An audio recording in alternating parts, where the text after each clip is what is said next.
Let's talk also about the first position that has been named, Rahm Emanuel. I want to also go to Ali Abunimah. He is joining us by video stream from Chicago, co-founder of the Electronic Intifada and author of One Country, a bold proposal to end the Israeli-Palestinian impasse. Welcome to Democracy Now!, Ali Abunimah. Thank you. Good morning, Amy. Let's go to that first news out of the new Obama administration. By the way, President-elect Obama and Joe Biden are getting their first top-secret intelligence briefing today by the Director of National Intelligence. But what about yesterday's announcement that Rahm Israel Emanuel, the Chicago Congress member, very close to Barack Obama, has been offered the Chief of Staff position? You two are in Chicago. Well, I thought it was quite ironic, since a lot of racists had tried to make an issue out of Barack Obama's middle name, Hussein, that the same kind of people might be happy with Rahm Israel Emanuel's middle name.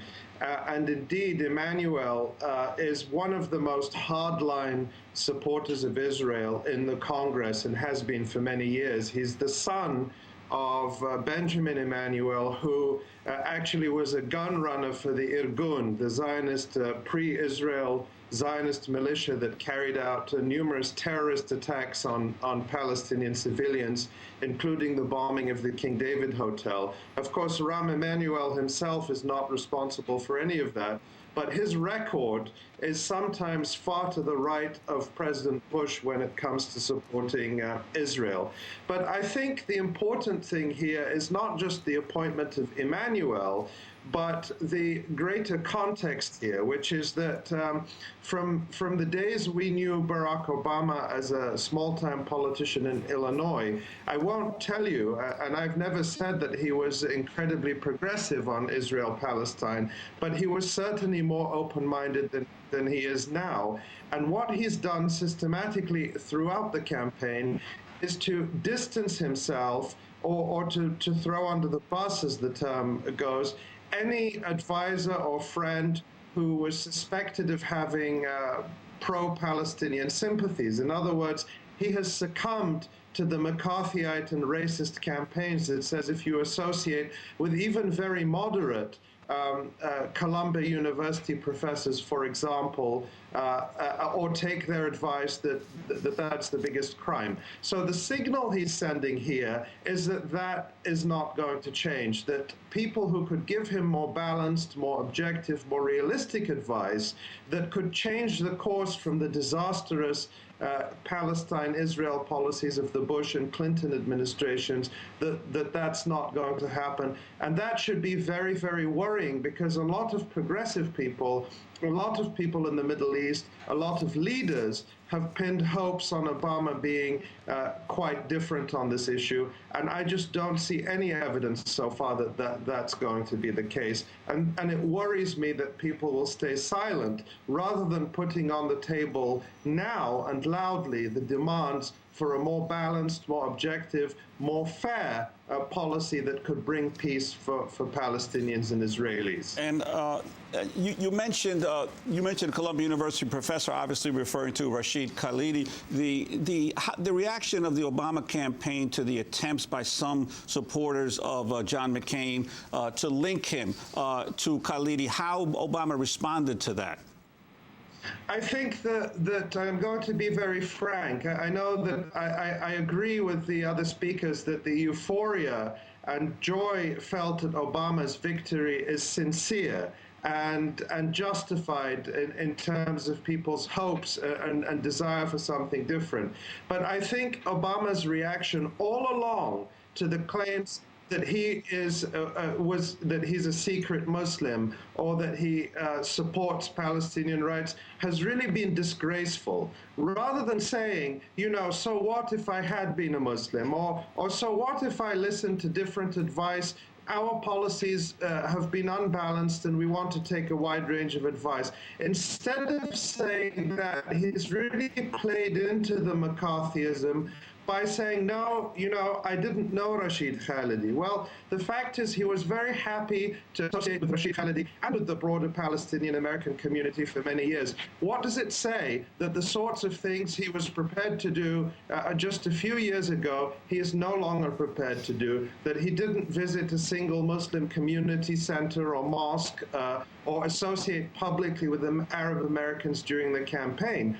And it's not as if the day after the campaign, he started to send more conciliatory signals. On the contrary, there could not be a more provocative appointment than Rahm Emanuel if he wanted to send a signal that he's going to stick by a quite hardline pro-Israel policy. Last June, on his first day as the Democrats' presumptive nominee, Senator Barack Obama addressed AIPAC, the American Israel Public Affairs Committee. Now, let me be clear. Israel's security is sacrosanct. It is non-negotiable.